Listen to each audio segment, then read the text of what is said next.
हम में से सबने मैराथन नाम सुना है? मैराथन दौड़ दौड़े हैं? कौन कौन दौड़ा है कभी कोई मैराथन में?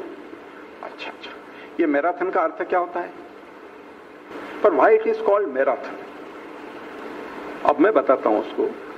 ग्रीक में एक, ग्रीस नाम देश सुना है ना आपने? ग्रीक में एक पहाड़ी है, उस पहाड़ी का नाम है मैराथन। और आज से 2500 साल पहले, यानी बिफोर क्राइस्ट, 500 साल बिफोर क्राइस्ट लगभग, तो ऐसे जंगली कबीले रहा करते थे और उनमें आपस में लड़ाई होती थी। तो ऐसे ग्रीक और पार्सेनिक कबीलों में लड़ाई हुई और वो लड़ाई जीतने के बाद ग्रीक सेना का एक सैनिक ये विजय की सूचना देने के लिए मैराथन से एथेंस तक दौड़ता हुआ गया। और मैराथन से एथेंस की दूरी है 41 कुछ किलोमीटर। और वहां जाकर उसने सूचना दी और उसका हार्ट फेल हो गया। वो सारा एक्सर्शन झेल नहीं पाया, हार्ट बीट बढ़ गए, बीपी बढ़ गया और उसका हार्ट फेल हो गया। तो ये है मैराथन। और इसलिए उसकी याद में अंग्रेजों ने 1889 में 1889 में जो पहला एथेंस ओलंपिक हुआ, उस ओलंपिक खेल में ये मैराथन दौड़ पहली आयोजित की थी, उसकी याद में। 1889 एथेंस ओलंपिक अंग्रेजों के द्वारा। अब प्रश्न उठता है कि 2500 साल पहले अंग्रेज थे क्या? तो अंग्रेज भी नहीं थे उस समय। तो अंग्रेज कहां से लेकर आए ये इतिहास, ये भगवान जाने।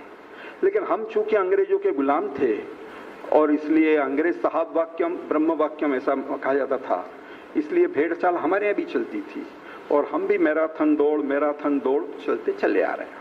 और आज तक हमारे यहाँ मैराथन दौड़ होती है। किसी को इतिहास नहीं मालूम। वास्तव में उस मैराथन का भारत से क्या संबंध है? कोई संबंध है क्या भारत का? कोई किसी प्रकार का कोई संबंध नहीं। उल्टा हम ये कहें कि डॉक्टर हेडगेवार जी की एक दोना फेंकने वाली घटना मालूम है सबको? कि मिठाई का दोना मिला था उनको जब 8 साल 9 साल के थे, तो उन्होंने दोना फेंक दिया, मिठाई नहीं खाई। क्यों नहीं खाई? क्योंकि एक आक्रांता के राज्यारोहण की खुशी की मिठाई थी, इसलिए उन्होंने मिठाई नहीं खाई। हमारे ऊपर जो आक्रमण करके बैठी हुई है विक्टोरिया, उसके राज्यारोहण की मिठाई हम क्यों खाएं? ये स्वाभिमान का प्रश्न है, हम नहीं खाएंगे उसको।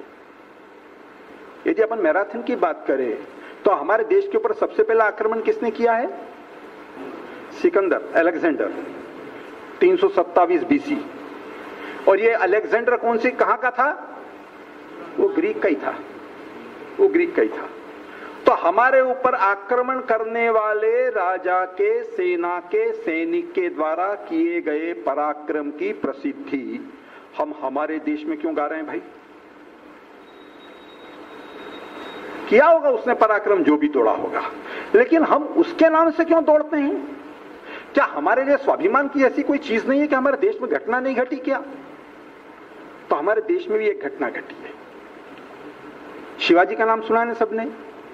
छत्रपति शिवाजी महाराज। इस शिवाजी ने जब अफजल खान को परास्त किया, अली आदिल शाह ने अफजल खान को भेजा था इसको मारने के लिए शिवाजी को, लेकिन सारी कूटनीति के चलते हुए शिवाजी ने उस अफजल खान को परास्त किया, उसको मार डाला जावली के जंगल में लाकर।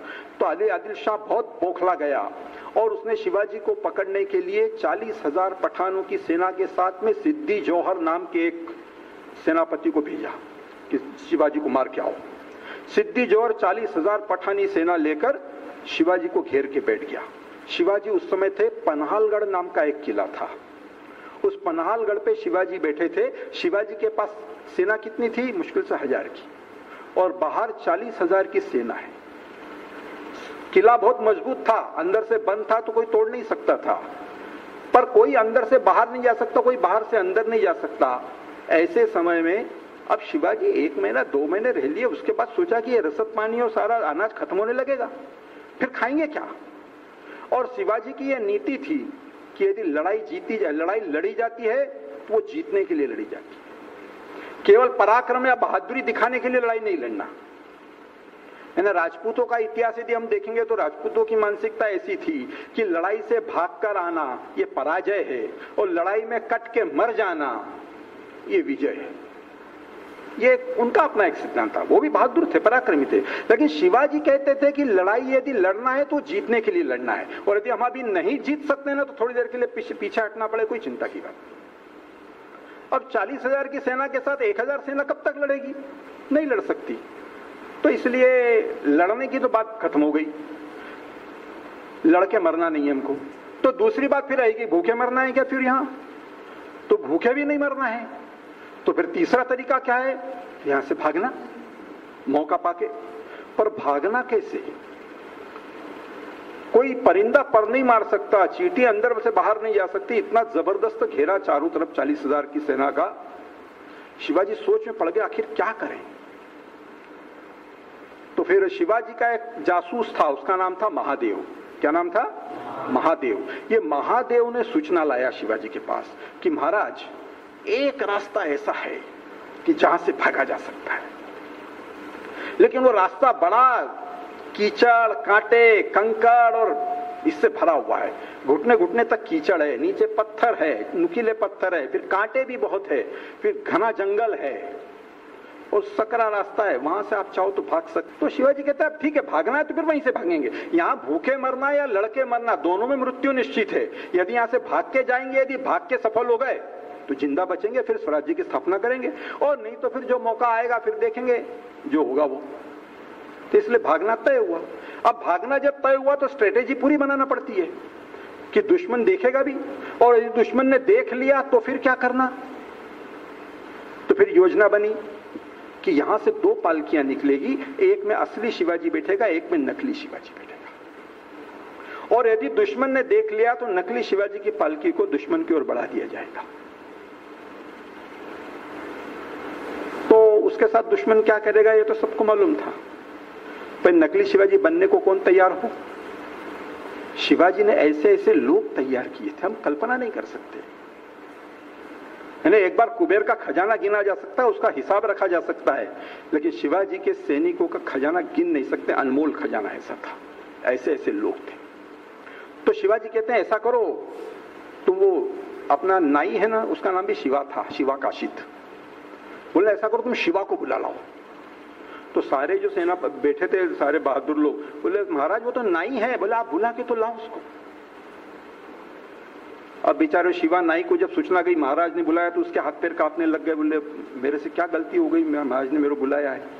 वो आया कपकपाता हुआ महाराज के सामने, दरबार बर्खास्त कर दिया गया। शिवा और शिवाजी दोनों ही खड़े थे वहां पर। शिवाजी कहते हैं कि शिवा तुमसे एक काम है। बोले महाराज मैं आपके काम आ सकता हूं? मैं तो कभी सोच भी नहीं सकता कि मैं स्वराज्य के काम आऊंगा। जिंदगी भर तो अभी मैं दाढ़ी और कटिंगी बाली काटता रहा हूं, मैं स्वराज्य के काम आऊंगा? बोले हाँ तुम जानते हो परिस्थिति कैसी है, और हम चाहते हैं कि यहां से भागना है, लेकिन भागते समय यदि दुश्मन ने देख लिया तो क्या करना। इसके लिए ऐसी योजना बनी कि यहां से 2 पालकियां निकलेगी, एक में असली शिवाजी बैठेगा, एक में नकली शिवाजी बैठेगा। तो नकली शिवाजी बनने को तैयार हो। शिवा काशिद 1 फुट उछल पड़ता है। बोले महाराज जिंदगी में नकली क्यों न हो, लेकिन शिवाजी बनूंगा मैं, इससे बड़ी बात मेरे लिए क्या हो सकती है? आप बताइए और क्या करना है। बोले लेकिन इसका परिणाम जानते हो, दुश्मन ने देख लिया तो। बोले आप चिंता मत कीजिए महाराज, क्या करेगा, सिद्धि जोहर तलवार लेके मेरे सीने में भोंक देगा, इतना ही तो करेगा ना, इससे अधिक क्या करेगा वो। लेकिन मरूंगा तो शिवाजी बन के तो मरूंगा जिंदगी में। बाद में शिवाजी अपने सारे कपड़े उसको पहनाते हैं, अपने सिर का टोपा उसके सिर पे रखते हैं, कानों के कुंडल उसके कानों में डालते हैं, गले की कौड़ियों की माला उसके गले में डालते हैं, और शिवाजी उसको जैसे ही गले लगाते हैं तो शिवाजी की आंखों से आंसू आने लगते हैं, और वो आंसू उसकी जब पीठ पर गिरते हैं तो वो शिवाजी को दूर करता है। बोले महाराज आप रो रहे हैं? शिवाजी कहता है कि तेरा मेरा रिश्ता क्या है शिवा, क्यों तू मेरे लिए अपने प्राण देने के लिए तैयार हो गए? हमारा तो आए दिन मृत्यु के साथ लड़ाई झगड़ा होता रहता है, हमारी तो मृत्यु निश्चित है, लेकिन तेरा तो परिवार है, तेरे पत्नी है, बच्चे हैं, आज अभी भी सोच ले तू क्यों अपनी जिंदगी बर्बाद कर रहा है। तो शिवा नाई क्या कहता है? शिवा नाई कहता है कि महाराज मरने के बाद तो रोने वाले सैकड़ों मिल जाते हैं, लेकिन मेरे जैसे एक छोटे से आदमी के लिए जीते जी आप जैसा राजा रो रहा है, इससे बड़ी इस जीवन की और सार्थकता क्या हो सकती है। ये जीवन धन्य हो गया महाराज, 7 जन्म मेरे तर गए, आप चिंता मत कीजिए, शिवानई आपका नाम बदनाम नहीं करेगा। ऐसे लोग शिवाजी ने तैयार किए थे।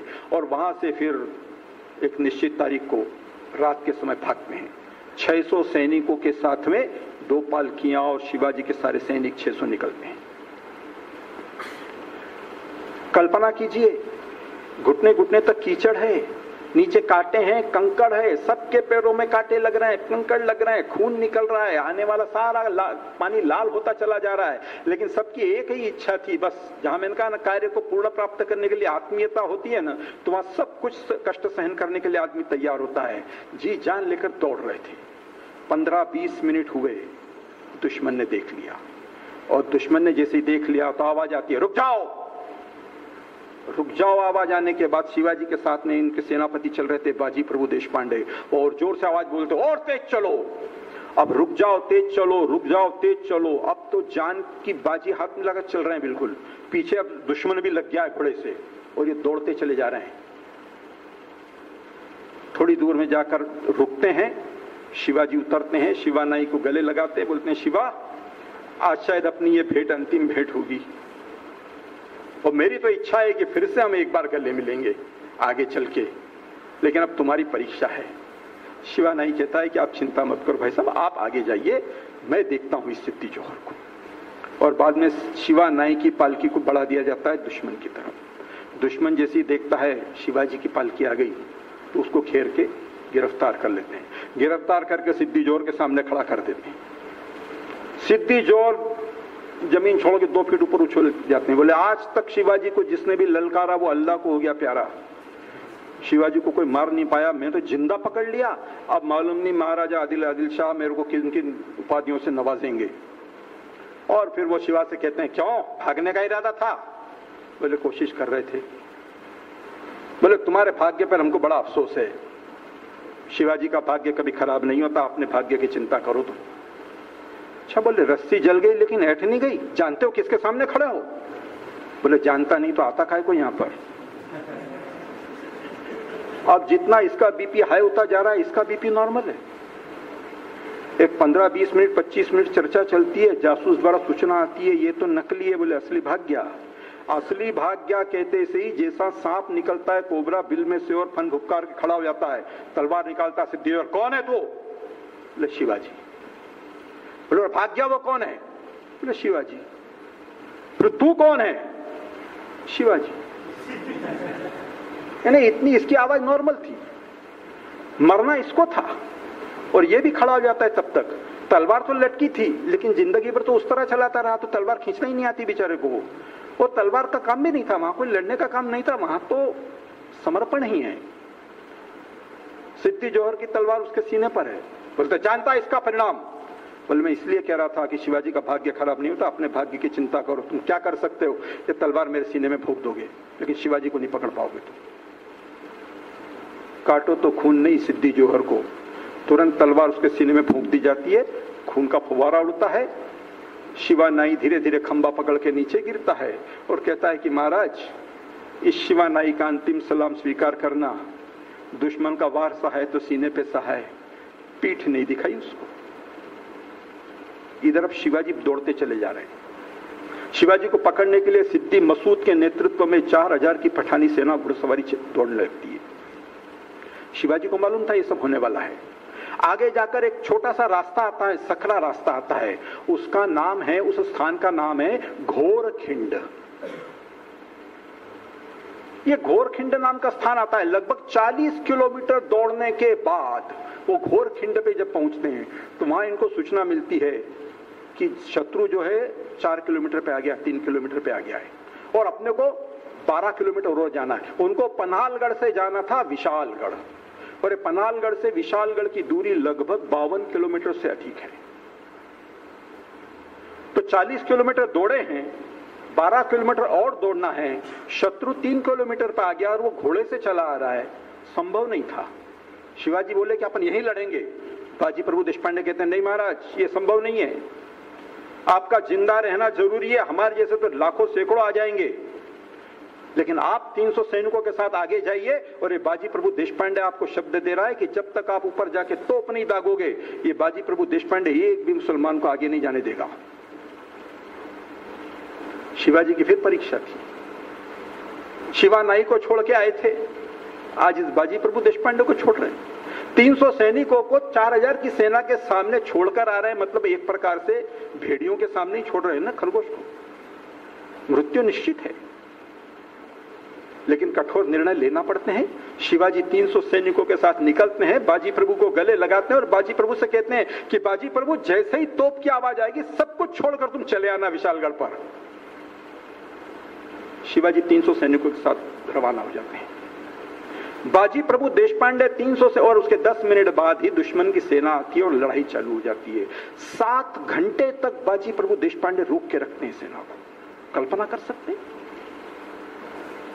कोई सैनिक मावला ऐसा नहीं था जिसके शरीर के ऊपर 60, 70, 80 घाव नहीं आए होंगे। कोई अंग ऐसा नहीं था जहां से खून नहीं रिस रहा हो। एक तो 40 किलोमीटर दौड़ कर आए हैं, उसी समय पैरों में तो सारी हवा निकल गई। उसके 10 मिनट बाद कोई नाश्ता करना है, कोई विश्राम करना है, कोई पानी पीना है ना, शत्रु आ गया और उसके साथ जीवन मृत्यु की लड़ाई चालू हो गई। जीवन मृत्यु की नहीं, मृत्यु के साथ ही लड़ाई थी केवल वो।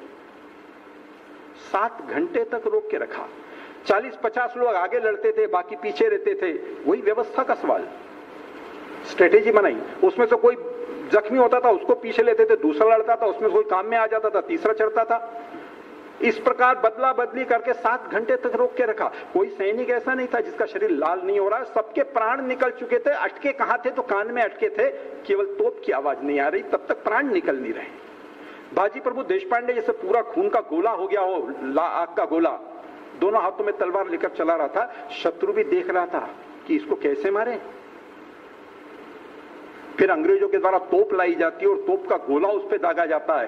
धाड़ से आवाज आती है, बाजी प्रभु देशपांडे पीछे फेंकते हैं, तुरंत दूसरे सैनिक आगे मोर्चा संभालते हैं। 10 मिनट के लिए बाजी प्रभु बेहोश हो जाते हैं। होश जैसे ही आता है तो बाजी प्रभु कहते हैं कि आवाज आई क्या? तोप की आवाज आई। एक सैनिक मुंह हिला देता है, गर्दन हिलाते से फिर तलवार लेके खड़े हो जाते हैं। बोलते हैं तोपे आदि मरे न बाजी सांगा मृत्युला। जब तक तोप की आवाज नहीं आएगी ये बाजी प्रभु प्राण नहीं छोड़ सकता। मौत को भी कहना कि कोने में खड़े रहना, हाथ मत लगाना मेरे को।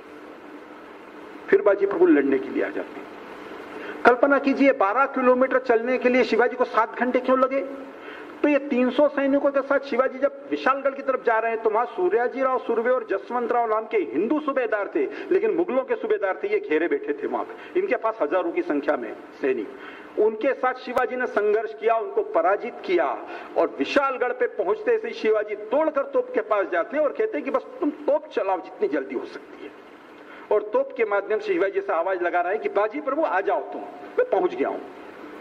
शिवाजी की एक ही इच्छा थी कि बाजी प्रभु को देखना है और बाजी प्रभु की एक ही इच्छा थी कि तोप की आवाज सुनना है। जैसे ही तोप की आवाज आती है सारे सैनिक अपने शस्त्र रख देते हैं और शत्रु के द्वारा उनको कत्ल कर दिया जाता है। उन सारे मावलों के खून से पवित्र हुई, पावन हुई वो माटी, वो घोर खिंड, उसका तब से नाम पड़ गया पावन खिंड। आज भी है वो पावन खिंड। पूरी भक्ति भावना के साथ में वहां का कोई भी पत्थर उठा कर यदि आप कान में लगाएंगे तो आपको आवाज आएगी हर हर महादेव, जय भवानी, जय शिवाजी। और वहां की यदि मिट्टी के लिए आप यदि पानी में डालोगे तो जो रंग आएगा उन मावलों के खून का रंग आएगा। अब ये भी 40 किलोमीटर दौड़े थे। वो मैराथन वाला भी दौड़ा था, खाली हाथ दौड़ा था। इनके हाथ में 5 किलो की तलवारें, 10 किलो की ढाल है। वो दौड़ा था अपनी सुविधा से बाएं दाएं होते हुए, दिन के समय दौड़ा था। इनको एक ही मार्ग था और रात के समय अंधेरी रात में दौड़ना था। नीचे की कांटे और कंकड़ सब कुछ था। वो मरा था, वो हार्ट फेल से मरा था। ये हार्ट फेल से नहीं मरे, ये शहीद हुए थे। उसकी कोई डॉक्यूमेंट नहीं है, कोई पत्राचार नहीं है, प्रूफ नहीं है, एविडेंस नहीं है। आज पावन खिंड के ऊपर जाकर देखिए, सारे शिवाजी के डॉक्यूमेंट से पत्राचार है और समाधि बनी हुई है बाजी प्रभु की।